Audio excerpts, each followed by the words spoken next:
Good evening, everyone, and welcome to the Victorian Renewable Energy Terminal Community Information Webinar.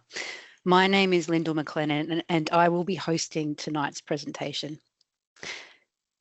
Before we start, I'd like to acknowledge the traditional owners of the land that I'm calling in from tonight, and that's the Wurundjeri Wurrung people. I would also like to acknowledge the Bunurong people as the traditional owners of the land on the land and sea country of Western Port, the location of the proposed Victorian Renewable Energy Terminal, and the waters where the Port of Hastings operate. We honour their enduring connection to land, waters and community. And we from the Port of Hastings extend our respect to all First Nations people, their cultures and their elders past and present. And if you wish, I also invite attendees to acknowledge the traditional owners of the lands from which you're also joining the session. And you can do this by using the chat function. So thank you for taking the time to join us this evening to learn a little bit more about the proposed Victorian Renewable Energy Terminal at the Port of Hastings and to hear about the different technical studies we have underway. So before we start the proceedings, I'd just like to share a few housekeeping notes. We will have a dedicated Q&A after the project presentation where we'll answer as many questions as we can get through. At any time throughout the webinar, please type your questions using the QA function at the top of the screen, and they will be queued for answers. You can also upvote any questions by clicking the vote button. I'd like to note that all questions asked this evening will be public to everyone, so please ask these questions respectfully. This is a public forum. If at any point during the session you have technical issues, please first try refreshing your Teams window or rejoining the session. And a final note to say that this session is being recorded and will be uploaded to our project website. On the screen, you will see our agenda for the webinar. Starting us off this evening will be Peter Watt, our project director, and he's going to be providing an introduction to the project and an update on the construction methodology. Chantel Steele, our environmental manager, will talk through the environmental assessment processes underway. Kym Burgemeister will be joining us from Arup, and he will talk through the noise and vibration reports. Kirsten Land, also from Arup, will talk to the traffic and transport assessments. And to finish, we'll hear from Brussen from Arup as well on the greenhouse gas emissions. Once we've heard from the team, we'll open the session to your questions. I'll now hand to our first presentation, Peter, who will kick us off with a project introduction. Thank you, Peter. Good. Thank you, Lyndall, and welcome everybody. And yeah, just wanted to appreciate people taking time out of their busy lives to attend this. So very quickly about myself, I'm the Major Projects Director for the Port of Hastings Corporation. I'm leading the Victorian Renewable Energy Terminal team, and I've been with the Port of Hastings for about 7.5 years now. And I've got a maritime background. I've done a lot of port and harbour design works, marine logistics, port operations. So a really sort of thorough grounding in terms of how ports operate and how we develop ports. So we'll go to the next slide and I'll talk a bit about the Port of Hastings. So the Port of Hastings, as many of you will know, is located in Western Port, and we're about 70 kilometres southeast of Melbourne. We're one of 4 major working commercial trading ports in Victoria, the others being Port of Portland, Port of Melbourne and Port of Geelong. And we've been operating since the late 1960s, so close to 60 years. And the port really kicked off when there were a number of developments done with the BP refinery at Crib Point, the Esso Long Island Point fractionation plant, and the BlueScope Steel manufacturing plant. So there are 5 main facilities in Western Port, and the 5th one that I haven't mentioned is the Study Point jetty, where we have a marine services complex. So we see Port of Hastings as set to play a key role in Victoria's renewable energy transition through the establishment of this terminal. And this terminal, this is about energy security and that transition to net zero. We'll go to the next slide. And we'll now play a animation which talks about the port's role in terms of the offshore, in terms of the development and construction of offshore wind. It is establishing a thriving offshore wind industry, paving the way for our state to host the first offshore wind energy projects in Australia. Wind blows much more consistently out at sea, and Victoria has some of the best offshore wind resources in the world to support a clean energy future.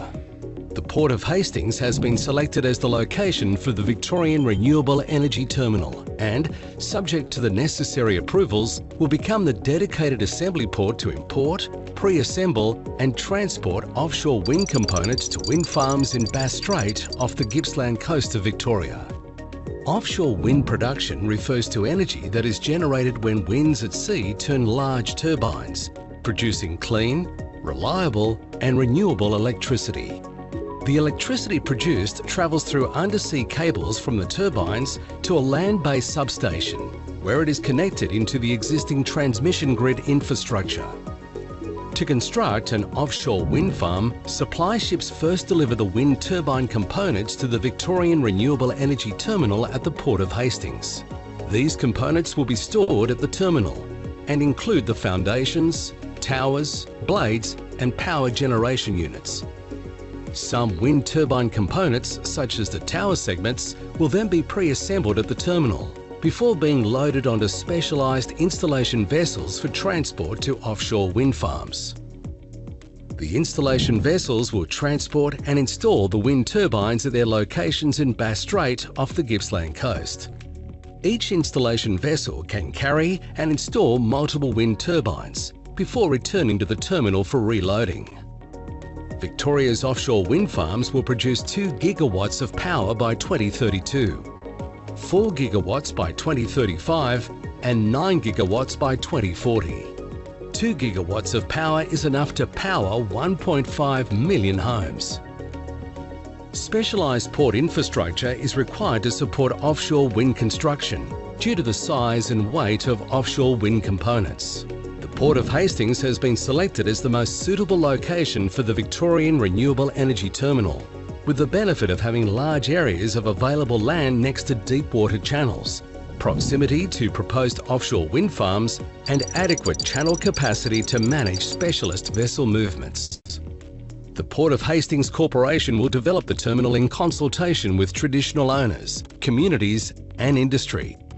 Together, we can support clean, renewable wind energy for our future.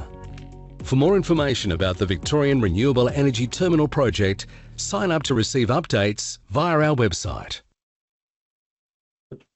So the project site is located between the BlueScope Steel wharf and the steel manufacturing plant. That's located just to the north of the site. And then to the south, we've got the Esso fractionation plant. So where we're proposing to construct the terminal is on a 25 hectare parcel of land, which is existing Crown land. And then we're proposing to reclaim out into Western Port to get to deep water and then build a quay wall to retain that reclaimed soil and do some dredging to enable suitable draft for the vessels or depth of water for the vessels to safely access the terminal. And we'll go to the next slide. So when it's developed, this is what it will look like. So you can see the boundary of the project site with the yellow dotted line, and essentially it's one great big laydown area for these very large components that make up the offshore wind turbines. The offshore wind turbines are significantly larger than onshore wind turbines. And we'll go to the next slide. And in respect to the Western Port area, so we're located at point number 2, and And the Western Port area is, oh, sorry, what you can see in that slide is the blue grey hashed lines. That represents the Ramsar wetland. So the Ramsar wetlands is about 60,000 hectares and will be reclaiming about 16 hectares. So a fairly very small percentage of the overall Ramsar wetland. And we'll go next slide.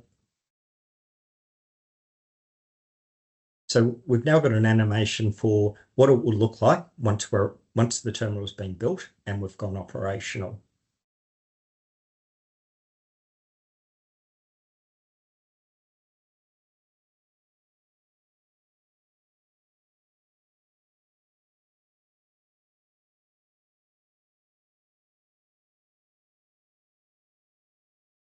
So that's a plain view of what the development will look like.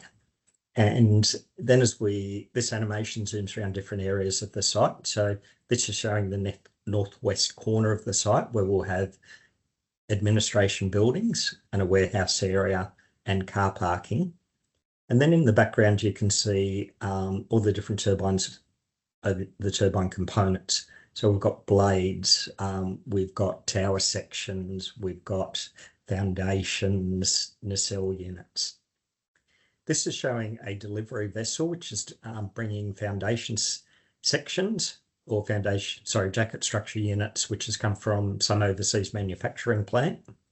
We put a ramp between the wharf and the ship and drive SPMTs onto them, which stands for the self-propelled modular transporter units. So they go onto the ship and then pick up the jacket structures and drive them back onto the wharf and put them into their storage area. So the terminal is seeing a progression of all these different delivery vessels delivering these different components. This is another one that will have come from a different manufacturing plant and is delivering the turbine blades. So the way they'll be unloaded is we'll have some craneage located on the wharf deck and they will be unloaded and placed on top of SPMTs. In some instances, blades are stacked 3 high.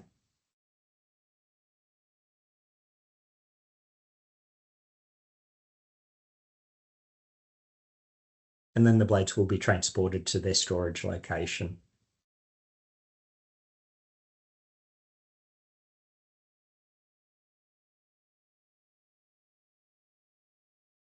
We also do assembly work at the port. So what we're seeing here is tower sections being assembled.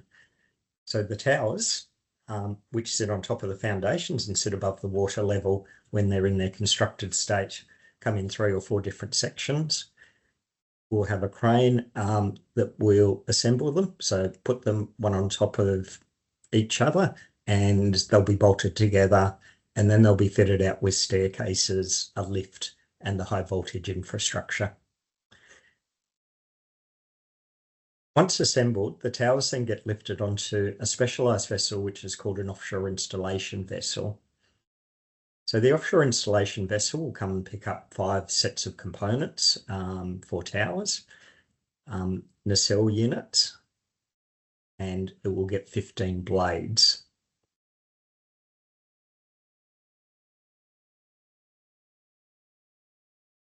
So when that's been loaded up, the offshore installation vessel will depart Western Port, sail out into the Bass Strait, and then go and erect those 5 turbines. After that's complete, it will then come back into Western Port to the VRET terminal and pick up another 5 sets. And the cycle goes on until the offshore wind project is complete.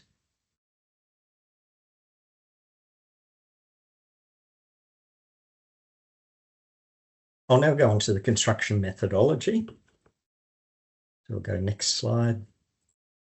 So the terminal project, it's got a total area of around 40.9 hectares. That area comprises what we call the operational area of about 36 hectares. So this is where all the storage and the transport of the components are done and it also includes the site compound area. We also have a quay apron. The quay apron is a strip just adjacent to where the ships berth, and it's it's designed to take very heavy loads, and this is where we get the unloading of the cargo from the ships and also putting cargo back onto the ships.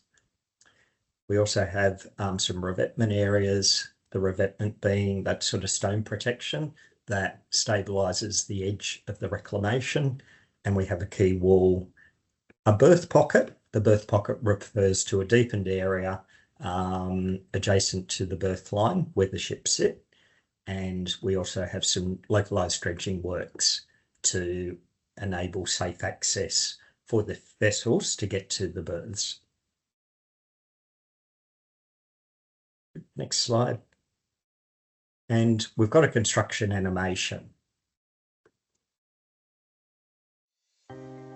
The Australian Government has declared an area off Gippsland in the Bass Strait as Australia's first and largest offshore wind zone. The Port of Hastings has many attributes that make it an ideal location for a primary offshore wind assembly port, including a naturally wide and deep channel, proximity to the Gippsland offshore wind zone, and large areas of appropriately zoned land. The terminal is proposed to be developed at the Old Tyabb Reclamation Area, or OTRA for short, a vacant parcel of land between Esso's Long Island Point jetty and BlueScope's wharves. The construction of the terminal will require landside and marine works. Works can be divided into key activities, with some activities occurring concurrently over an estimated 3-year construction period. Phases of construction will include site mobilisation, landside works at the OTRA site, dredging and reclamation, marine works and quay wall construction. Construction will begin with a mobilisation phase, where temporary site offices and site entrances will be established. During this phase, the ground conditions at the site will need to be improved to ensure it has the strength, stability and load-bearing capacity in advance of paving, and to support the heavy offshore wind components. Different ground improvements are being considered, including surcharging, where fill material is brought to the site to strengthen and compress the soil, as well as a method called dynamic compaction, which uses triangular-shaped rollers to improve the existing ground conditions. Bunds, or raised embankments, will be constructed as an important safeguard against environmental contamination. Silt curtains will also be installed around the site area to act as a physical barrier to control the spread of sediment and minimise turbidity, protecting the local marine environment. Some dredging will be required at targeted locations to ensure the shipping channel, berth pocket and swing basin are safe, functional and accessible. Without dredging, ships will not have the necessary depth to safely access the terminal. The extent of dredging has been reduced by over 70% compared to the previous project design. The preferred construction methodology has also reduced the length of dredging by a number of months. A backhoe dredger and hopper barges will be used during construction to dredge the seabed near the site, using a silt curtain to mitigate risk of local environmental impacts. Dredged materials will be transferred on the hopper barge to the land and used as reclaimed material in the reclamation process. The reclamation process will occur alongside marine and quay wall construction and the dredging program. Imported granular material will be moved around the site using trucks to extend the reclamation. The new land created through this reclamation process will help extend the existing shoreline to meet with the deep water channel, reducing the amount of dredging required to reach the deep waters. Piles will be driven into the ground to ensure the site is stable and reinforced. The ground conditions will need to be able to withstand up to 15 tonnes per square metre on site and up to 25 tonnes at the quay apron and maintain a level ground surface for the movement of heavy loads. No existing port facility in Victoria has the typical load-bearing capacity to support offshore wind components.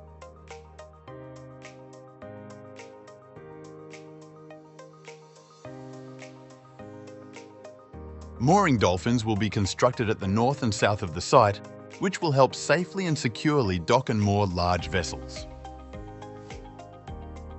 The quay apron will be strengthened using reinforced concrete on top of piles. The remaining operational area will have granular pavement. Rock revetment is necessary to protect the terminal's north and south slopes from erosion by currents and waves, protecting the integrity of the site. This is placed using land-based equipment. Scour protection is needed at the berth pocket. To do this, a hopper barge will drop crushed rock at the berth pocket. Once the quay wall is constructed, the outer bunds will be excavated using the backhoe dredger and hopper barges. Permanent administration buildings will also be erected near the end of the construction period.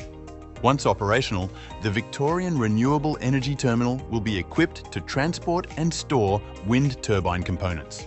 The terminal is expected to be operational by the end of the decade, subject to the necessary approvals. The Port of Hastings Corporation is planning the terminal in consultation with traditional custodians, local communities and industry, through a comprehensive assessment process which recognises the importance of environmental, heritage and community values of Western Port. For more information on how you can get involved or learn more about the project, visit renewableenergyterminal.com.au. So that ends my presentation. So I'll now hand over to Chantel Steele for an environmental assessment update. Thanks, Peter. Good evening, everyone. My name's Chantel Steele. As Peter mentioned and Lyndall earlier too, I think I'm the Environment Manager for the Victorian Renewable Energy Project. Thanks.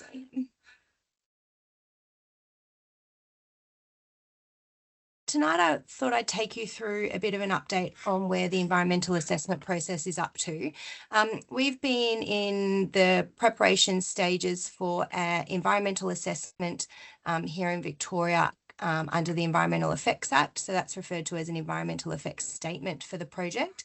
Since 2023, we started a lot of the site field investigations to inform our understanding of the environments in Western Port in particular. Some of those studies needed to go on for at least 2 years. And so we started those back in 2023 to ensure we had the length of time required to meet the guidelines and to make sure we had a robust understanding of the processes and existing conditions.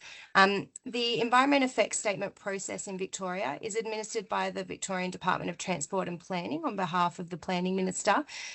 In our case, we submitted an Environment Protection Biodiversity Conservation Act referral earlier this year, which determined that the federal process and environmental assessment would also be run through a bilateral agreement through the Victorian Environment Effects process as well. So it's just the environmental effects statement that will be assessed through both the state and federal legislation.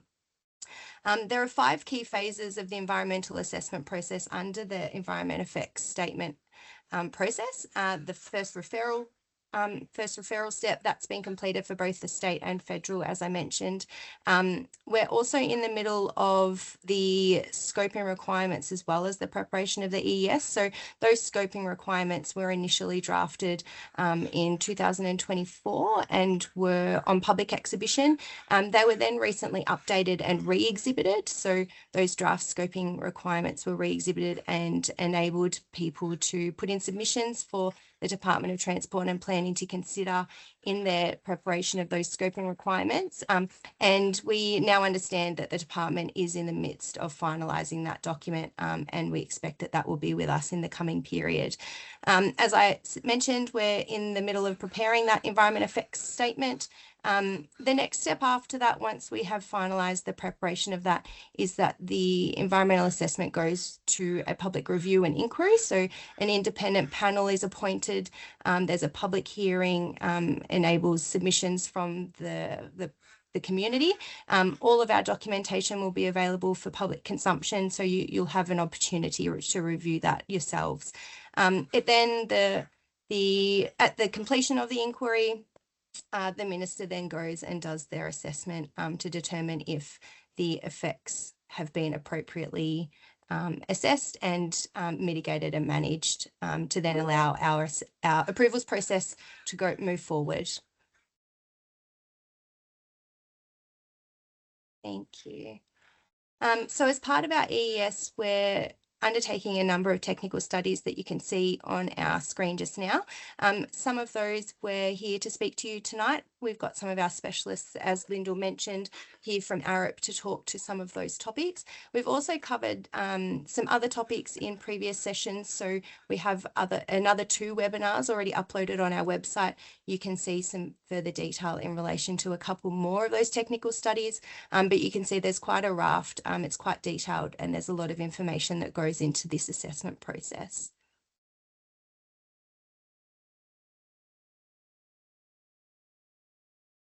In terms of the offshore wind development timeline and where our project sits in enabling that work to go on, we're in this first current phase that's on the screen on the left, 2023 to 2027.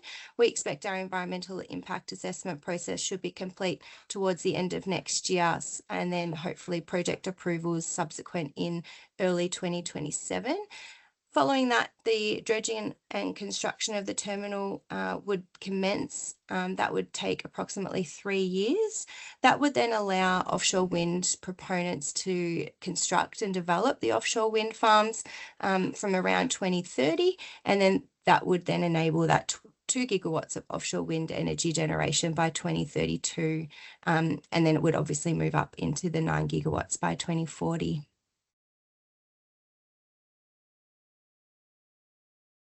A little bit more about the EES and where we're up to. I mentioned we've done some fieldwork surveys that includes a raft of different things, from lighting baseline assessments right the way through to cultural impact assessments, social business studies, and things like that. We've done a 2-year waterbird abundance and nocturnal survey that's recently been completed. And we also did our first year of waterbird tagging studies, where our ecologists actually went out and captured and tagged some select species in Western Port. Black swans were one of the targeted species, and we're getting some really interesting data coming out of that work. For example, we found that a black swan had been moving inland to Ocean Grove, which is pretty cool.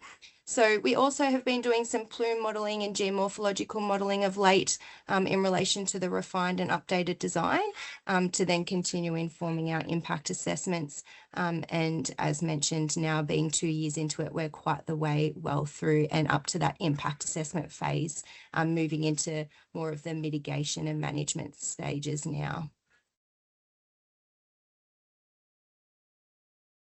Thanks, everyone. I'll now pass on to Kym, who will take you through the onshore noise and vibration assessment. Thanks. Thanks, Chantel. Yeah, my name is Kym Burgemeister. I'm an acoustic engineer. I have an engineering degree and I've been working as an acoustic engineer for the last 30 years. And I specialise in acoustic assessments for large transport projects and large pieces of infrastructure.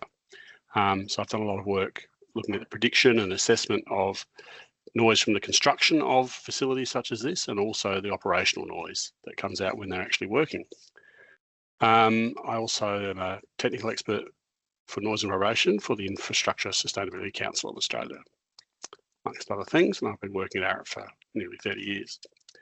So just to cover what we looked at for the noise and vibration assessment is really looking at the potential onshore noise and vibration impacts associated with the terminal project as part of the environmental effects statement, and really to understand what the potential impacts from noise and vibration from the construction of the project are, but also during the operational phase when it's doing all that work that Peter showed earlier. Part of that is to understand what the risks are from noise and vibration impacting on the local community and the health and well-being of those people who live near to the project, and making sure that they are reasonable and minimised so far as reasonably practicable.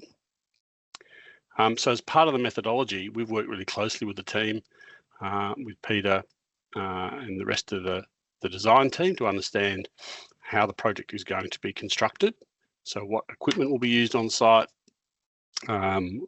how it's going to be deployed, what type of work it's going to do, and the time frame and the program that will do that. And then also the operations. So again, what equipment is required that's going to be producing noise, and understand and make a model of that. We've also done some site inspections and baseline noise monitoring. So that means members of our team have been out to install some permanent or semi-permanent noise loggers, which have been out for a couple of weeks and measured typical noise levels in the environment. We've also done some attended noise monitoring, where our team take a handheld meter and measure the noise at various locations, sensitive locations near to the site, to understand what the existing environment, noise and vibration environment is. We've then created some three-dimensional models, and I'll show you some examples of that a bit later, where we've modelled the noise emissions from the site under various construction and operational scenarios, where we take into account that equipment that's on site, how much noise they emit, and we put that into a computer model to predict the propagation of noise into the community and evaluate how loud it's likely to be in the future from that operations. And then we do an assessment of that. We compare it to what the legislative requirements are for controlling noise and vibration in the environment, and then make recommendations for mitigation strategies to try and control noise emissions where that's necessary to meet the legislative requirements. And those mitigation measures are, oh, that's a bit early, can be, thank you, looking at how we reduce the noise that's emitted from the sources of the noise, the equipment on the site that's used to move things around or during the construction, what things might block noise in between, we call that the path, and then also noise control at the receivers if that's necessary. Thank you. So in terms of the site, it's an interesting site because there are a number of existing industries that sort of are already operating on the site and already create noise that's propagated into the environment. So you can see those there, the BlueScope Steel, couldn't get that out, BlueScope Steel site, the Hastings Terminal for United, the Long Island Crude Oil Tank Farm, and the Esso fractionation plant. So they already have plant and equipment which produces industrial noise, and obviously the terminal project there sits right in the middle. And in fact, it's quite a good spot for it because it means that it's entering into a site that already has some noise. And so the introduction of it is not so bad because of that.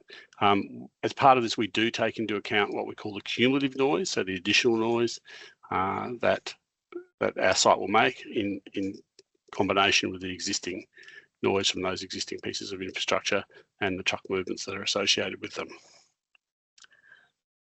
Next slide, thanks. In terms of the potential receivers, we've obviously been out and done a site visit. We've identified a number of receivers within Cemetery Estate, which is the closest sensitive receivers to the site. Now, when I say that, it's not as close as what we often have for large infrastructure projects.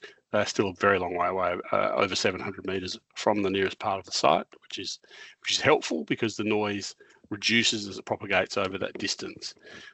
Within Hastings, obviously, the township is also sensitive to noise, and that's over 1.5 kilometres from the site, which is helpful, again, because it means that the noise levels that are produced on the site are reduced by the time they propagate out to that area. So we've selected some receivers on Cemetery Estate, but also in Hastings. In Hastings, because of the large number of buildings, we haven't done them all, but we've selected 4 representative receivers, which are representative of the different zones and areas in the township, and we do an assessment at those locations. We've particularly looked at some of the residences along Marine Parade because there is a truck route, which Kirsten will talk a bit about later on, where the trucks will need to enter the site. So we wanted to understand what the potential impacts from noise from those truck movements would be as well, because they're also considered as part of the construction stage. Thank you. As I said, we undertook some baseline noise monitoring to understand what the existing noise levels are, and we've done that at several locations in Cemetery Estate itself, at location 1 there, and then also a couple of locations within Hastings itself. And that's to measure what the existing background and industrial noise levels are in those sites and understand what's contributing to the noise. So within Hastings, if you're living in that area, you'll not be surprised to know that at night it can be very quiet. So the average night background noise level is around 26 dBA, which is a very quiet area. And we didn't really detect any industrial noise from the existing sites at those locations. There's obviously truck noise along Marine Parade, but not elsewhere. But there was existing industrial noise measured at Cemetery Estate. So it's at the properties there. The noise from the existing plant that surrounds it is quite audible. It's about 39 dBA. And did have some low frequency noise, and I'll come back to that a little bit later. Thank you. In terms of the regulatory requirements, our assessment's undertaken to demonstrate how the project can comply with the requirements of the Environment Protection Act, and that's the act which basically says there's a requirement to control noise emissions from this site during the construction and operation, and there are what we call subordinate legislation that also applies. So that's the Environment Protection Regulation. There's a thing called the Environmental Reference Standard, and then the EPA publishes several guidelines.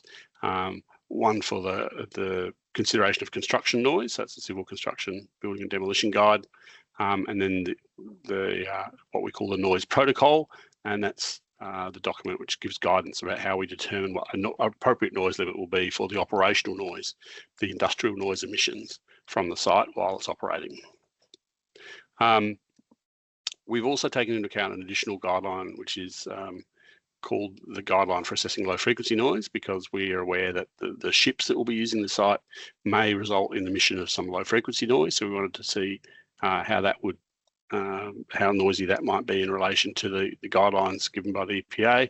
And there was a further guideline that the EPA asked us to use in relation to the noise from the dredging operations, which are part of the construction phase, as you would have seen earlier. So they're the sort of requirements we've taken into account as we were doing this assessment of the noise emissions from the site. Thank you, next one. Yeah. So in terms of construction noise, as I said, we worked really closely with the team to understand what the different construction phases were, how long they would last, what the proposed construction methodology would be, and the equipment that would be required to be used on site to do the construction. And we broke that up into a series of phases and then created a three-dimensional noise model, where what we do is we actually, within a computer model, we put those sources of noise onto the site, representative of where they would be doing the work, and then we propagate that noise out to some receiver locations. And that way we've got a prediction of what the likely construction noise levels are for different construction phases and different scenarios. So basically from that we can determine that the construction noise is likely to be audible at Cemetery Estate during the daytime, and particularly at night time when the noise levels, the background noise levels are a bit lower, then there are some potential impacts from nighttime noise to those residential receivers in Cemetery Estate. Within Hastings Township, because of that extra distance, we're not expecting the noise level to be particularly audible, and it's quite low compared to the existing noise levels, and so it's going to be very low impact during the daytime but also during the nighttime. Because it is proposed that the works will be undertaken during the night time, and obviously that's a bit more sensitive for people sleeping, so we've taken that into account as well. We also considered truck noise, because there are some truck movements that will use Marine Parade, and that will also occur 24 hours, and Kirsten will tell you a bit more about that during her presentation. Now, the noise levels from those truck movements isn't going to be particularly louder than the existing truck movements. There are already a reasonable number of truck movements from the existing industrial sites there, and they occur, we've measured them over a 24-hour period. They occur at all times of the day and night, but there will be a higher number of those. So we've sort of tried to assess how that might impact on people who are near to Marine Parade in particular, and we're considering how we can work with them to help control and mitigate that noise, potential noise impact during the construction period. All right, next slide is around the operational noise. So this is the second major noise prediction that we've done, where we look at all the different potential phases of how the site will be operated and the equipment that's likely to be on site, so the cranes and the forklifts, but also the ships. So we've modelled the noise emission from the ships and predicted how that noise, using our three-dimensional noise model, will propagate out into the the environment and predicted the noise levels. Again, Cemetery Estate, because it's much closer, has a higher noise level, and we're predicting up to 37 dBA as an average noise level during the day and night from that. And then Hastings Township, again, because of that larger propagation distance over 1.5 kilometres, the noise levels are much lower, around 27 dBA. So pretty close to what the lowest measured background that we had on site might be. So we do have a duty under the new noise, can't get this right now, under the legislation to control noise in accordance with what's called the general environmental duty. And so there's a requirement to minimise the risk of harm from noise emissions from any site in Victoria. So in order to do that, we've looked at what might be required and come up with ways that we can actually reduce noise emissions from the site to demonstrate we've met that duty. As I said, we did also look at the low frequency noise emissions from the from the ships. And we determined that they are basically below the low frequency noise threshold at all the assessed receivers that are in the EPA's guidelines. Okay, next one. All right, so yeah, I get to hand over to Kirsten now. So that's all for noise, and Kirsten's going to tell you about the traffic and transport. Good evening, everybody. Thanks so much for joining. My name is Kirsten Land, and I'm a transport engineer at Arup. I studied civil engineering back in the day, and I've been working as a transport planner and transport engineer for about the last 20 years or so.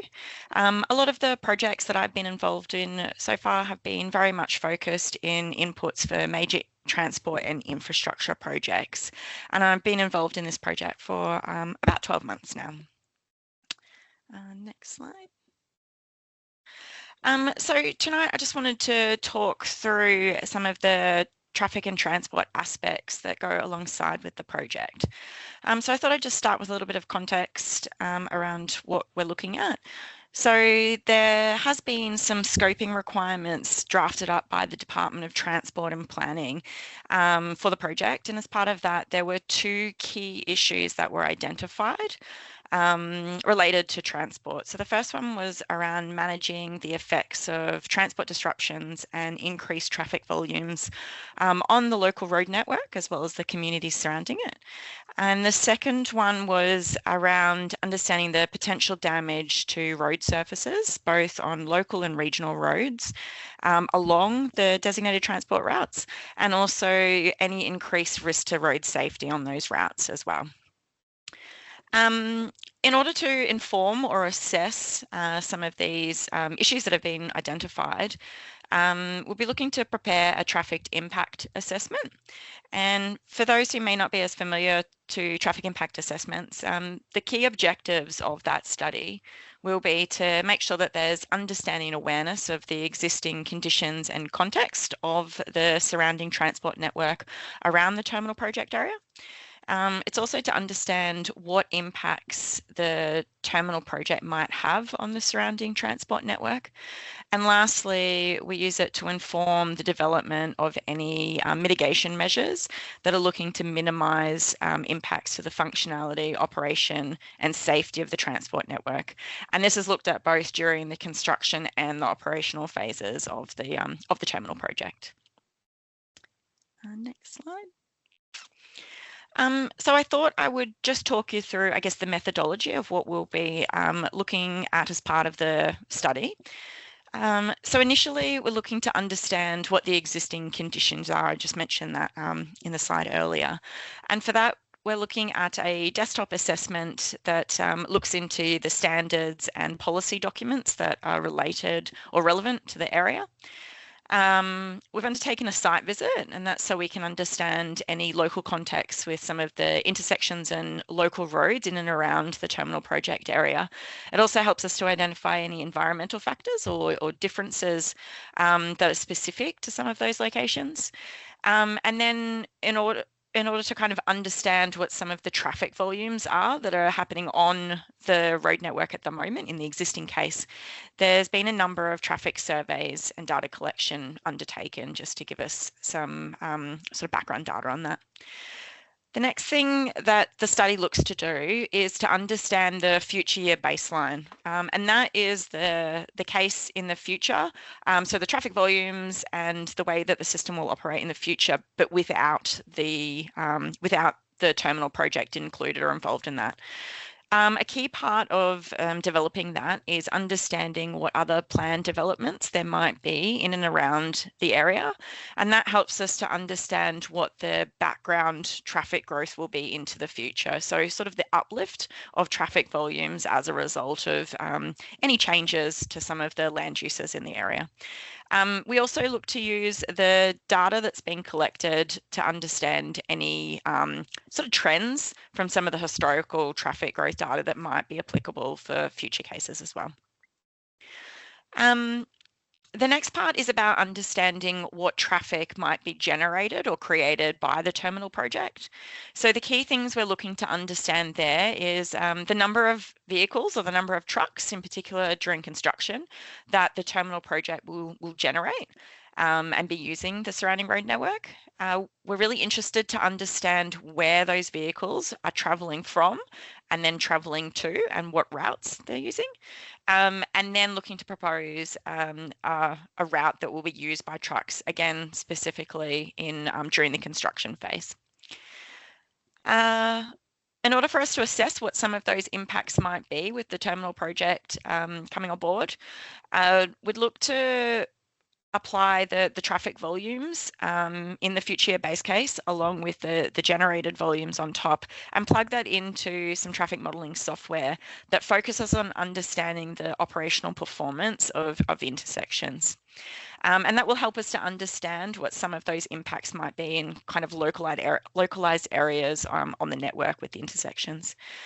The study will also look to understand if there's any safety issues that might arise from that and assess what those look like. And then it will identify any risks and impacts that might need to be considered as part of it. The last part of the study is about identifying mitigation measures that might help to respond and address some of those risks and impacts with a look to trying to minimise those. And some of those might be around, there might be changes to some of the construction methodology. It could be design considerations that will need to be considered, or it might be management plan overlays that come into that as well. Next slide. I just wanted to talk you through, I guess, some of the existing condition information that has been collected as part of some of the study and the surveys. So first of all, the study area that's been selected at the moment is looking to include the local roads that will be directly used or utilised by traffic and trucks that are accessing the site. So you can see there's really only one public road that provides direct access to the terminal project area. And so that's been indicated here and is included in the study area. It also then looks further towards the north where that localised traffic network starts to connect into more of the arterial road network further afield. As I mentioned earlier, there's been some data collection that's been undertaken in order for us to understand what some of those traffic volumes on the surrounding network are in the current scenario. And 3 types of surveys have been undertaken. So the first one are turning movement counts, and they've been undertaken at each of the key intersections with a view to understand what those turning movements are for each kind of individual movement within the intersection. They were undertaken for both the AM and PM 3-hour peak periods. So it gives us a good understanding of what's happening during those time periods. At the same time as those turning movement counts were undertaken, queue length data was also collected.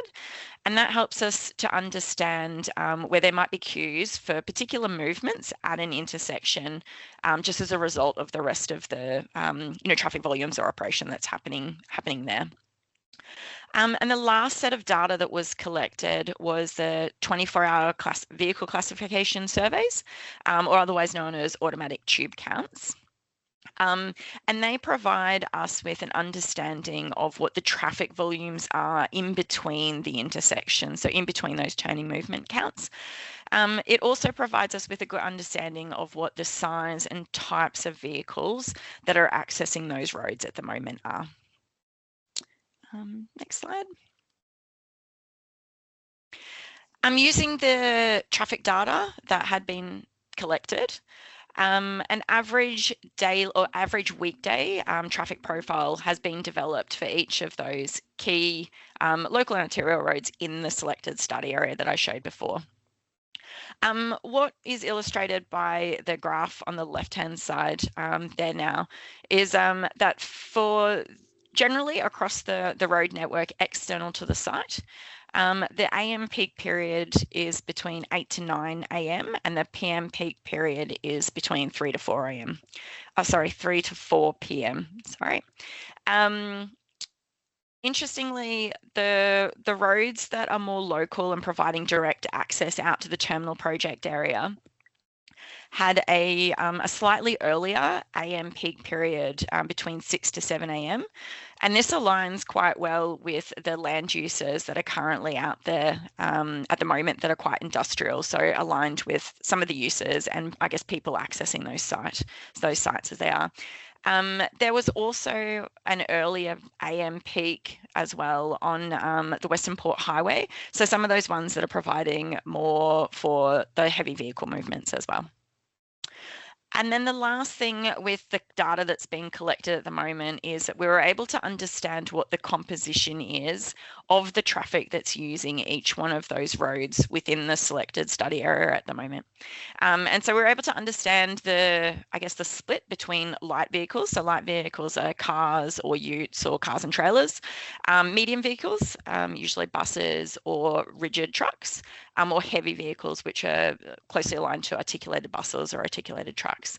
And from that, we could see that, again, the local roads that are providing the direct access to the terminal project area, so Barclay Crescent, Bayview Road, have quite a high level of heavy vehicle, quite a high level of vehicle movements that are happening now. So roughly 10% of the traffic volumes that were collected during the period we were looking at. Next slide, please. I'll just go into now some of the details around the expected traffic generation from the site during both construction and operation. So during the peak construction phase, which is expected to go for about a 15-month period, it's expected that up to 215 trucks will be accessing the site daily. During this period, the site is expected to operate for a 24 hours, 6 days a week time frame. And so this equates to about 9 trucks per hour that will be accessing the site. It's interesting, I think, to understand that the 24-hour operation of the site provides benefits in spreading that traffic across the entire day, so the 24-hour period, so splitting that up. But it also provides safety benefits as well, both to the site operations in separating some of those truck movements from on-site activities that require a lot of personnel, as well as any queuing or congestion that might occur on Long Island Drive as a result of trucks arriving at the site as well. Next slide. In looking at that, we've identified some proposed routes for the trucks during the construction period to access between the terminal project area and the proposed quarries. So at the moment, there's been 3 proposed quarries identified in the Pakenham region that will be able to provide the materials that are required at the terminal project site for the area. For the project. And the intent here has been to ensure that the access routes for these trucks are using the approved Department of Transport and Planning B double routes. So yeah, we've looked at what those routes would be, and these B double routes align with the current freight network policy that's there. It also just ensures that none of the roads that are being accessed are either not suitable for heavy vehicle movements or aren't using these approved routes. Next slide. Yeah. And then I guess as part of looking at what those potential proposed routes could be for trucks, particularly during construction, we also had a look at what other options there were in terms of the principal freight network, or what's been designated as principal freight network. And similarly to what I was mentioning earlier, with there just being the one public access road to the terminal project area, you can see that Barclay Crescent, Bayview and Long Island Drive all belong to sort of the B double network, as well as the oversize overmass network there. So that's just an indication of, I guess, right within the study area itself. There was some consideration by the project around other alternate road routes, but because of the one sort of one publicly accessible road, it's made it difficult to identify alternate routes. And then anywhere it might be a new connection, particularly in the area around sort of Marine Parade, there was a lot of considerations in terms of environmental or cultural heritage sensitivity areas, as well as needing significant infrastructure to make sure that they could get across Oliver's Creek. And then there's also a lot of interface with like public rail line, power facilities, and also other utilities in that area. The last thing that was also looked at was providing some kind of rail connection to transport some of the materials during the construction phase. The challenge with that is that the location of the proposed quarries in the Pakenham region they're not currently serviced by any suitable rail lines that would be able to transport the material down to the terminal project area without needing to have multiple transfer points. So that would mean that there would still need to be some level of truck movement in order to be able to facilitate what those are. Next slide. And then lastly, I just wanted to touch on what the expected traffic generation by the site during the operation phase is. And at this time, the truck volumes expected during the operational phase are expected to be quite minimal. In general, for just servicing port operations, they're expected to be about 5 trucks per day. I do note that there will be sort of little pockets of activity when there might be vessels that are docked, that there will be some additional vehicle movements that are happening at that time. So some minibuses going around to transport staff, as well as supplies being brought in to be able to service those vessels that are docked. But these will be periodic, and then there will also be some additional movements when there's mobilisation or demobilisation of some of those offshore wind components. Next slide, please. I'll hand you over now to Cara, who will talk through the greenhouse gas emissions. Thank you.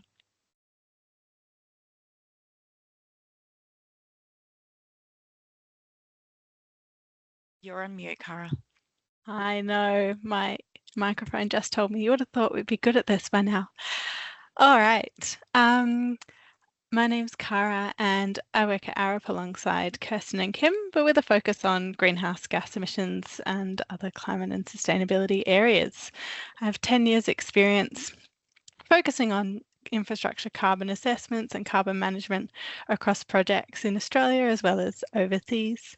And I've been involved with this project over the last little while doing the greenhouse gas emissions assessment, which, as you might guess from the name, the objective of our assessment here is to understand what the greenhouse gas emissions are from the project and some mitigation measures that might be taken to reduce those emissions. Next slide, please. I'll just talk through the method that we used for the greenhouse gas assessment. So first of all, we started off with a risk screening to understand where the biggest sources of greenhouse gas emissions might be in the project and help us to prioritise what the key risks are. Once we understood what those key emission sources might be, we looked at the different life cycle stages of the project and defined what the emissions boundary would be for inclusion in the assessment.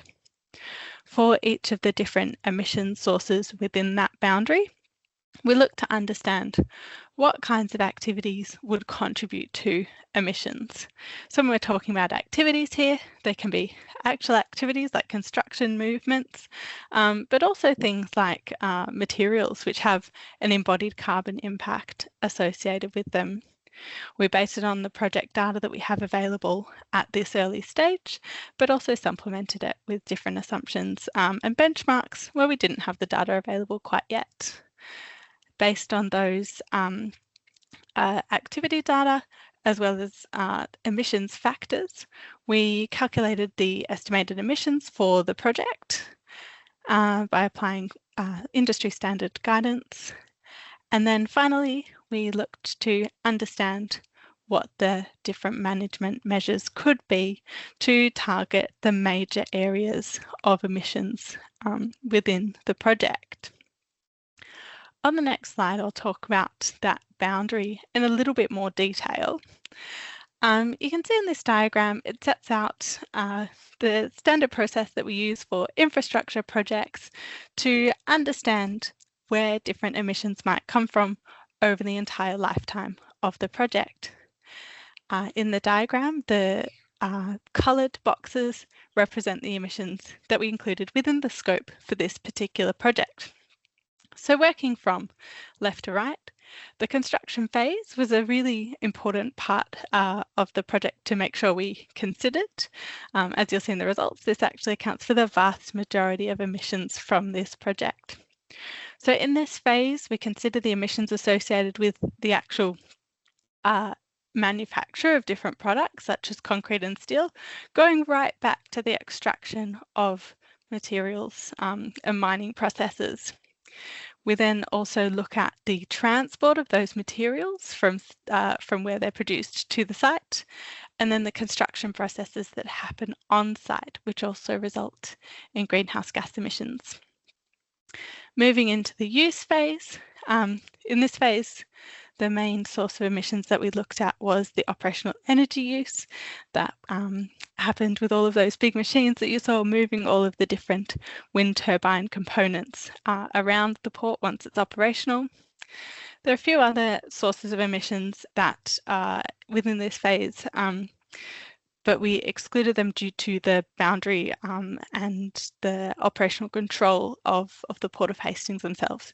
So particularly in this instance, we assumed that the emissions from the vessels themselves that would be bringing the components of the wind turbines to and from the site once it's in operational phase would be included in the greenhouse gas emissions assessment for the wind farms themselves rather than this terminal development. We've also excluded a few other emission sources such as the end of life because we think that in comparison to the really large emissions associated with the construction phase and more moderate emissions from the operational phase, they're really quite small in the scheme of things. So we apply a cutoff threshold where we don't sort of go and calculate every single emission sources, just the ones that are very material to the actual project. So to jump into some results on the next slide, the total project greenhouse gas emissions over the entire life of the project is 551 kilotons of CO2. That might not mean very much, so there's a few comparators there for context. For example, in the last sort of recorded year of emissions, we've got the Mornington Peninsula Shire emissions in 2022-23 were about 1,800 kilotons, so just over 3 times that amount. But keep in mind that the construction of this project takes about 3 years, and then we're looking at these emissions also over a really long 50-year operational life. So taken in that context, it's relatively modest. If you'd like another comparator for sort of the quantity of emissions that we're looking at, it's about the same as building about 8,000 homes. So there's a few different benchmarks there to compare to. And obviously you can see right down the bottom there, in comparison to Australia's overall emissions, it's relatively small. The pie chart that's on the slide there shows us where in the life cycle the emissions come from. So that really big slice down the right-hand side, that red one, that is the product stage emissions. So all of the emissions that come from extracting materials from the ground, manufacturing them into materials. That's about half of our entire life cycle of emissions. Then getting all of those materials to site is a further 5%. All of the equipment that was doing all of those construction processes that we saw in that first video, that's another 18%. And then the final sort of quarter of emissions, those are all of the operations over the entire 50-year operational life that we have calculated. The next slide sort of cuts this data in a slightly different way to show us what the really major sources of emissions are. So first of all, steel. So all of those big steel piles that we saw going in on the video, those are responsible for about 30% of the emissions from the project. The cement, gravel and concrete materials are responsible for another 15%. The reclamation and dredging processes, those are responsible for about 10%. And then finally, in the operational phase, as I've said before, the moving and lifting and assembling of those offshore wind components is almost another quarter of the emissions. So finally, we looked at what some mitigation measures would be to potentially reduce these emissions. And you can see in the waterfall chart on the right, I'll just point out that between the initial design, which is that large black column you can see, and then the third column with the sort of first light green column you can see there, there's a design efficiency little column. And that one represents the design efficiencies that have happened so far in the design process. So already we can see that some of the efficiencies mentioned earlier are resulting in reduced greenhouse gas footprint compared to what might have happened. In addition to this, we've identified various different opportunities to further reduce materials by further optimizing the design, opting to use low carbon materials. So there's concrete where it uses supplementary cementitious materials, which helps to reduce the emissions of the concrete, and also looking to reduce the transport emissions associated with getting supplies to site by using local suppliers wherever possible. For the actual construction processes itself, there's potential for using efficient equipment, and where it's available, even hybrid and electric equipment. And then potentially during operation also looking for hybrid and electric equipment and renewable energy agreements to source the electricity to power those. I'll now pass back to Lyndall, I think, who will run us through a Q&A.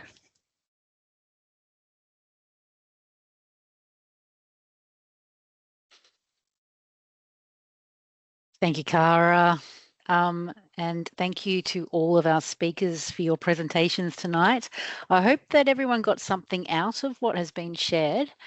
And I can see that particularly during the last couple of presentations, some people have been putting some questions, particularly around construction, into the QA chat function.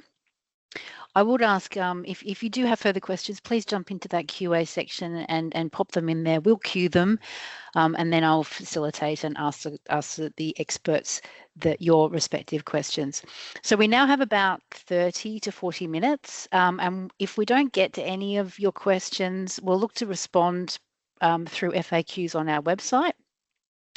So in terms of kicking us off, I will ask Peter to please respond to the first question. So I know, Peter, you did talk us through a bunch of changes that we have been, or refinements to the project footprint that have been undertaken since we last spoke or last presented our findings and the project details through the last webinar. So could you talk us through a little bit about those different project design elements? Yes, absolutely. Thanks, Lyndall. So what we've been doing is trying to look how we can mitigate impacts on the environment. So how can we change the design or improve the design, I should say, so that we mitigate those impacts. So I guess some of the key things we've done is there's quite a bit of work that's gone into the dredge depth that we need in the approach channel and the swing basin. So we've managed to go and reduce that amount, which has been without too significant an impact on the operational movement of the vessels. So that's been a very positive outcome. The other key thing we've done is also moved the alignment of the quay, or where the berths are. We've moved that back by 40 metres, so we get 40 metres back to the east.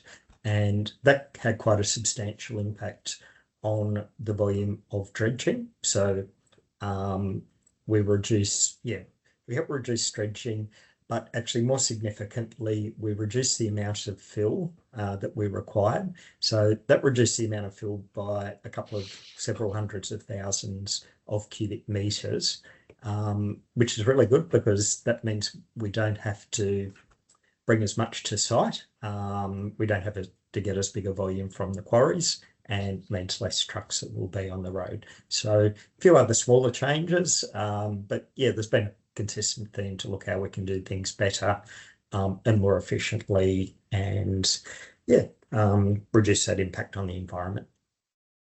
Thanks, Peter. So when will construction be starting? So at the moment, and it's all subject to project approvals, but we're looking in the back half of 2027. So the approvals will take us, like we can't start construction until we get those environmental approvals. So again, we'll get those approvals in the back half of 2027 and then start construction soon thereafter. Great. And we have a question in relation to road lighting. So will road lighting be added to Bayview Road for the 24 6-hour work period for the project? Yeah, so not able to answer that question at the moment. That sort of work is under assessment, so we would have to revert back on that. Yep, fabulous. Okay. Chantel, I am going to pass a question to you. Chantel, you mentioned earlier that we've been undertaking some tracking studies. Can you tell us where we can find some more information about this data, or information about, say, some of the water birds or marine studies that have been undertaken? Yeah, of course. So in a previous webinar, we had the lead tracking ecologist present in similar fashion to this one. So that webinar's up online on our website and available to anyone and everyone who'd like to have a look.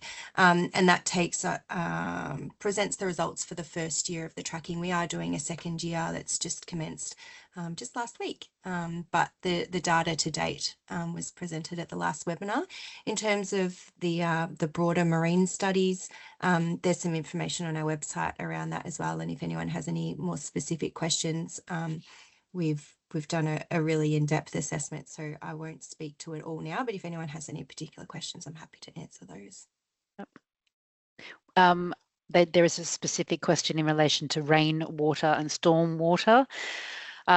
So how will you manage rainwater and stormwater on the OTRA site during operations? Will it run off into Western Port?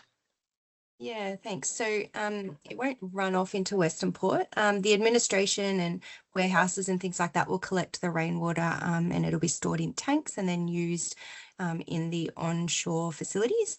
In terms of the water, I guess that's captured as part of the pavement area, that will all be directed into different drains, and then it will be treated to make sure it achieves the required water quality objectives prior to them being discharged at particular locations. So we've been working really closely with EPA and Melbourne Water on that one to make sure that we can treat and manage the stormwater appropriately before it's discharged.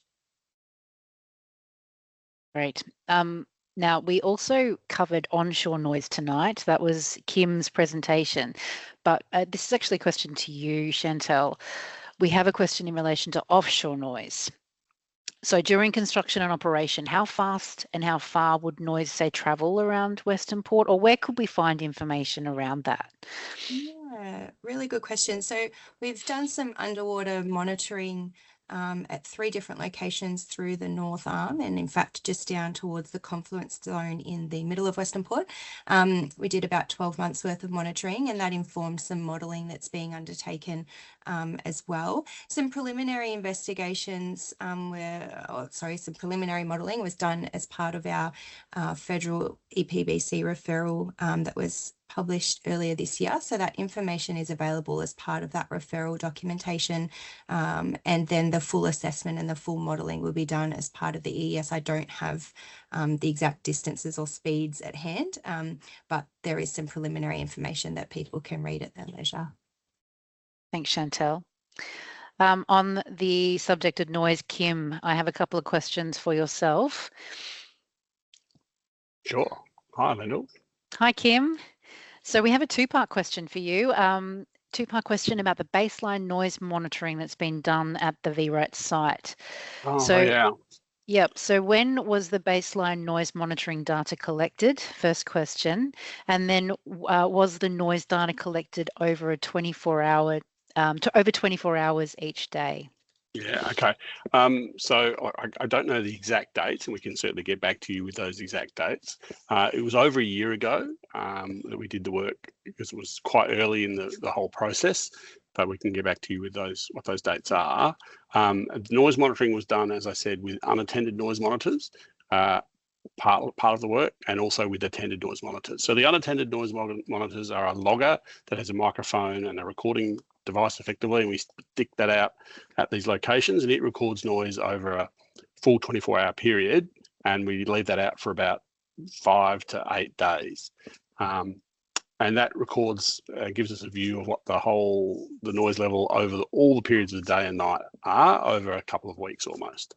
The attended monitoring is much more short term, and that's done for maybe an hour or half an hour at a range of different locations at different times of the day and night, partly to help check and validate those long-term measurements that we make, but also because the people that we have on site use their ears to listen, and they can then identify what the sources of noise and help us understand what the character of noise is on the site. So where the noise is coming from the existing industrial sites, or whether it's road traffic noise, or whether it's birds and animals and those sorts of things which are creating the noise. So I hope that goes some way to answer the question, but we can get back with the exact dates if you'd like.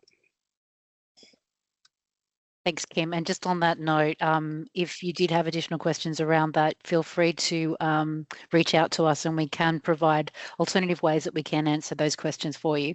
So in terms of I'm going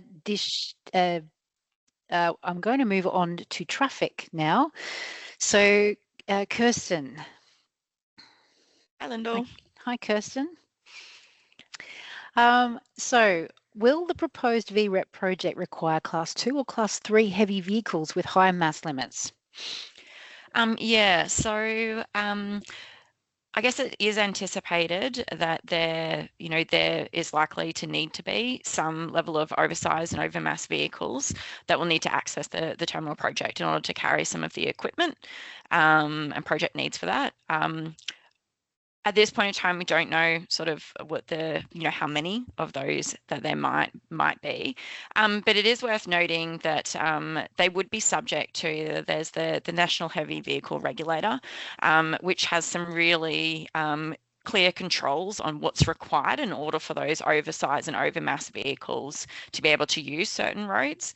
And where some of the roads might not be an oversized, overmass route, then there's additional permits that are required. But the NHVR, so the National Heavy Vehicle Regulator, they do make sure that if those oversized, overmass vehicles are going, that there's, correct escorts or pilot vehicles that are helping them to travel along there. Great. What type or class of heavy vehicles will travel on Bayview Road during the VRET construction? Yeah, look, I guess the Bayview Road is the key road that links into the terminal project area. So we would anticipate that there would be up to some of those quite large heavy vehicles going through that I was just talking about, so the oversized and overmass ones, and that's really to provide some of the equipment and accessories that are needed for the site. So yeah, I think that's still being, that will still be worked through depending on what needs to go there. But yeah, there would be a range of different heavy vehicles needing to access that area. Great, thanks. I'm now going to move back to Peter. Peter, just a construction question. So how many construction workers do we expect at the site when construction starts? Yep, thanks, Lyndall. So we'd be expecting around 300 workers on site at any one time, probably at the peak. So there'll be a bit of phasing in and phasing out of that number, but at the peak about 300 workers. Great. With regard to ship docking, will bollards, automatic mooring units, or a combination or other new technology be considered? Yeah, so I expect that, like at the moment, the plans are just to have your very standard type bollard for mooring of the vessels. You do see in some places where they have the automated vacuum mooring systems. That would be a bit problematic for our terminal because of the cargo that's being unloaded on and off the ships and the need to get the self-propelled modular transporter units up fairly close to the ship. So I think it's going to be the very traditional bollard type arrangement that you see in most facilities. So on that note, in terms of operations, is shore power being considered for ships when at wharf? Yeah, we're having a look at potential for shore power. There hasn't been a decision made yet, so that's a bit of a work in progress. But we're just having a look at, generally with this facility, it's fairly low utilisation of the shipping berths. It's just the nature of the trade. So whether it warrants shore power, we still need to come to a final landing on that assessment. Thanks, Peter. During this operational phase of the staging area, will refuelling be provided on site, as in water or land-based vehicles? Yeah, so in terms of refueling for, say, the land-based equipment, the terminal, yes, we will have refueling facilities on site. We do expect in the future that a lot of the cranes and the SPMTs will go electric, so that won't be required to the same extent. And we'd be looking at having electric vehicles like electric utes and the like. But certainly at the start, because of the type of equipment that will be used, it's unlikely they will be electrified by that point in time. And the second part of the question was in terms of the vessels. So whether there will be water-based refueling barges. That's probably more up to, it's a bit difficult for us to answer. The ships are being managed by the offshore wind proponent, so they charter the ships and operate the ships. So whether they choose to do any bunkering or vessel or fuel transfer within Western Port, or alternatively, whether that's done outside of the port limits, we're not quite sure, but that would be part of the EES for the offshore wind proponents. Thanks, Peter. I have a couple of emissions questions. So Cara, can I direct this one question to you? Is there a threshold for acceptable emissions from a project like this? Oh, that's an excellent question. The short answer is no. Emissions and climate change, greenhouse gas emissions, it's a global problem, and kind of every bit of emissions counts, and every emissions reduction counts. So in that sense, there's not really a standard threshold that we use. We just sort of seek to reduce emissions as much as possible through the project development. Great. And I think actually this might be, and feel free to answer this too, Cara, but Chantel, I might call you online as well to respond to this. A key part of this project is being able to enable renewable energy, and Victoria has a net zero target for 2045. What are the plans to have this project meet the net zero target? So, for example, we've got some transport emissions from 200 trucks a day, for example. Yeah, wow. You guys are coming up with really great questions tonight. I can't answer directly about that. I mentioned earlier in the session, we're moving into the, I guess, mitigation and management phase of the assessment. And that's certainly something that we're looking at, how we can, I guess, offset some of those different emissions that will be occurring and what we can do. I can speak to the fact that we will be using solar power on the top of the administration offices, and all of those sort of typical things will be occurring. But in terms to, I guess, the truck emissions and the emissions arising out of the steel fabrication and things like that, that's all still to be confirmed. So I don't really have any particular answers at this stage, but really great question, and definitely something we'll be considering. Thanks for that, Chantel. And I do have another question for you. If there is someone around that has some potential solutions to reduce any kind of marine impacts, what is the process to communicate this to you? Yeah, totally welcome that feedback. So you can get in touch with us via the inquiries email address, which I'll leave to someone else to paste into the chat box for everyone. And there's also a contact form on our website you can fill in and get in touch, suggest addressing something like that to myself, and the team will get it through to me. Thanks, Chantel. I hope that answers that question. Kym, I have a question for you, another noise question. Yep. Will the noise modelling take into account the new Exxon power station and its noise emissions? Do you consider noise from other planned projects? Yes, we do consider noise from other planned projects by effectively reducing the amount of noise emission that our project can have to make an allowance for the potential future projects. So we don't specifically take into account noise from the new Exxon power station. And there's a question there also I can see from Simon around, will the background noise level be updated to include that? And in fact, the background noise level is designed to take out noise from industrial sources. So we have actually measured in some of the sites away from the existing industrial plant to determine what the background noise level will be without the industrial sites, because that's actually the underlying background.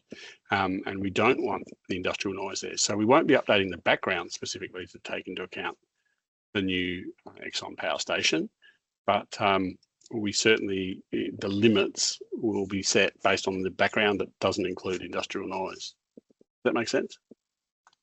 That does make sense. Right. Thanks, Kym.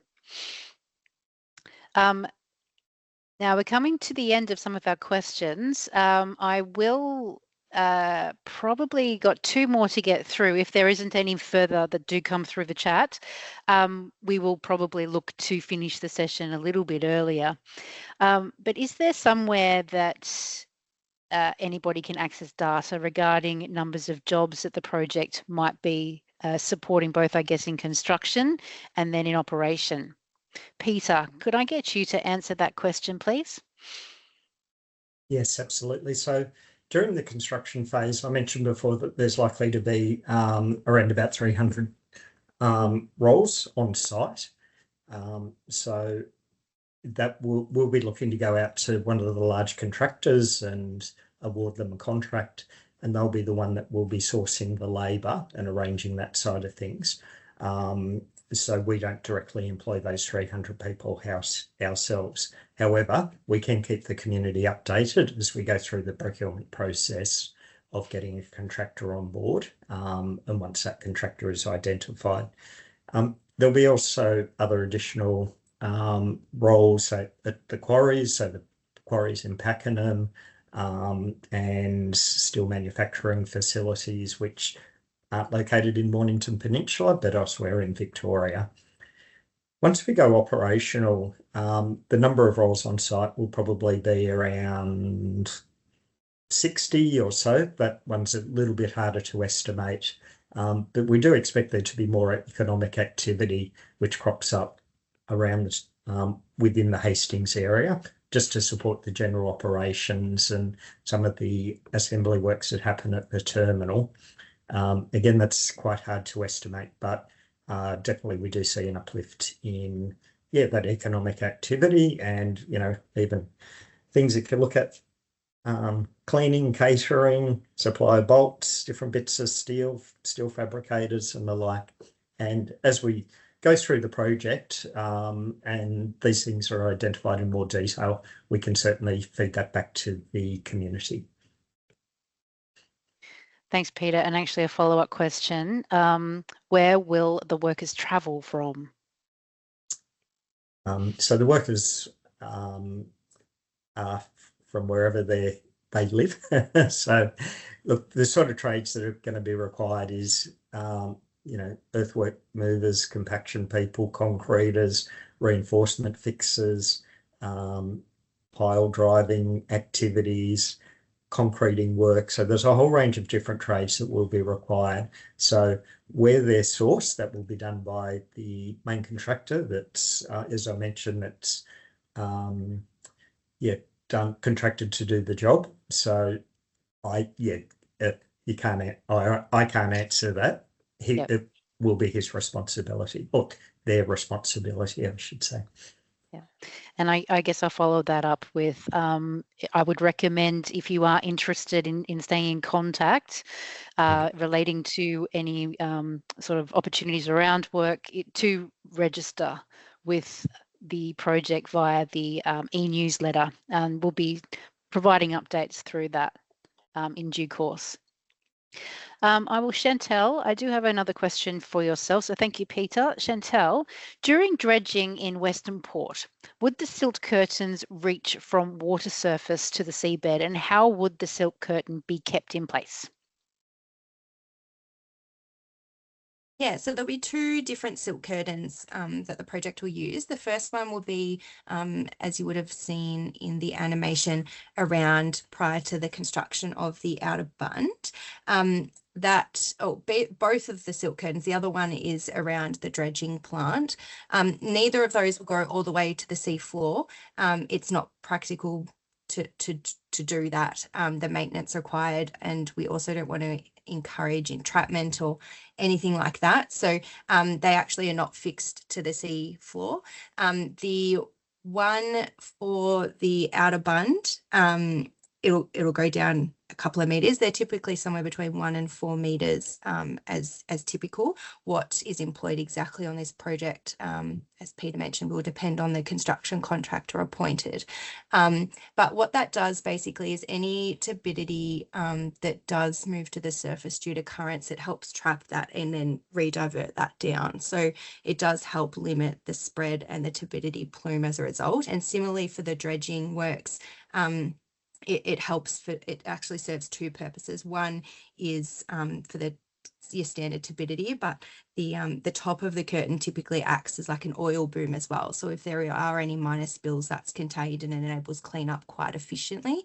And again, typically around sort of the 1 to 4 meter drop for those as well. The currents in Western Port are quite strong, so to have a silt curtain that would be any deeper than that would not be safe for the operation of the dredge plant.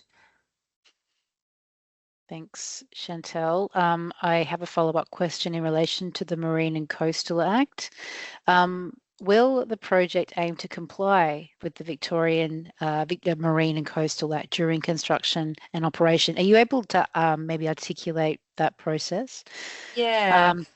Yep. So once the project goes through the EES, it's not an actual approval or permit in and of itself. We then are required to obtain approvals through things such as the Planning Environment Act and the Marine and Coastal Act, amongst a few others.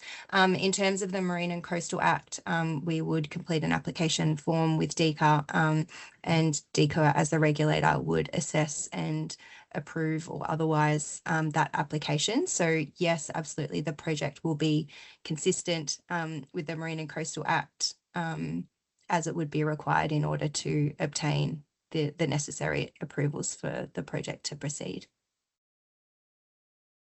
Thanks, Chantel. I have one final question for you. And Sure. then unless I see anything further come through in the chat, I will wrap up this evening.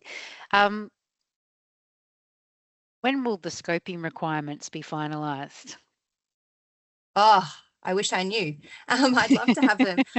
So as I mentioned, they were recently exhibited.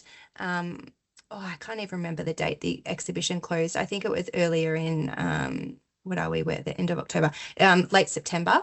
And that exhibition period has closed, and typically you're looking at 1 to 2 months for the Department of Transport and Planning to finalise those. So I would be expecting those to be coming through in the coming weeks, and certainly before the end of the year. And I guess once we have them, there'll be plenty of communication. So as you mentioned earlier, if people sign up, we'll be able to send out an email to everyone to let them know that they've been published and are available. Yeah, thanks, Chantel. And look, thanks, Michael. We've got a question just in relation to some trucks.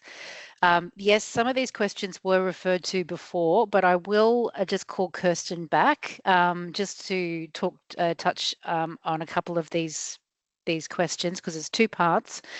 And how many heavy quarry type trucks would be using the Baxter-Turridan Road for the construction period? So that's the first question. And what hours would the quarry trucks be working along that above route if they were going to be on that route? Okay, I just need to get my bearings around Baxter-Turridan Road. Sorry. That's okay. In terms of the hours, the hours of operation of the site is 24 hours a day, 6 days a week, and that aligns, I believe, with the quarry construction or the quarry opening hours and that as well. So I don't know exactly how many of those trucks will be coming to and from the quarry specifically, but you'd expect that they might fit across the 24-hour period. And if no, that's okay. And look, Kirsten, if you can't answer this right now, and Michael, this might be something we need to take on notice. There is a route map that was shared earlier in the presentation, which might be of use to you, Michael. Kirsten, did you have something to say? Yep. I was just going to say that the proposed route at the moment, as mentioned in the presentation, does follow the B double routes, and so that does one of those routes does go along Baxter-Turridan Road that's been identified that fits in with that approved B double route. But again, we're not exactly across how many of those vehicles will be coming to and from the quarries specifically. So I think of the 215 vehicles or the truck movements that were mentioned as part of the construction period, I think there's still some work to be done as to like which ones of those are coming from where as well. Great, thank you. I am going to wrap up proceedings now. So thank you all. If you have any questions, as we've discussed during the QA, that you didn't feel that we were able to touch on, or we weren't able to cover, please don't hesitate to get in contact with us, and you can do that via the above contact details. There are a lot of other ways that you can learn about the project. This is the third webinar that we have run. There is a number of other webinars that you can watch the recordings on our website.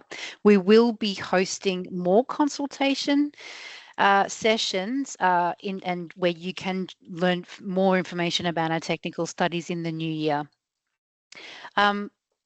And we are looking to commence public site tours of our OTRA site in the new year. So if this is something that's of interest, please register. You'll see a link up on the screen here, or you can visit our website for the link and register that way. And as I mentioned before, visit our website where you can register for e-newsletters for regular updates, whether that's around procurement opportunities, your local supplier, or you just wanting further information or keeping updated on our technical studies. That's the best way to stay in contact with us. And as mentioned, we will be sharing a recording of this webinar on our website. So thank you to all the speakers, and also thank you for your time and your attendance tonight, and some really great questions there too. So we appreciate your interest in the project, and we welcome your feedback on both the project and on tonight's session. Good night, everyone.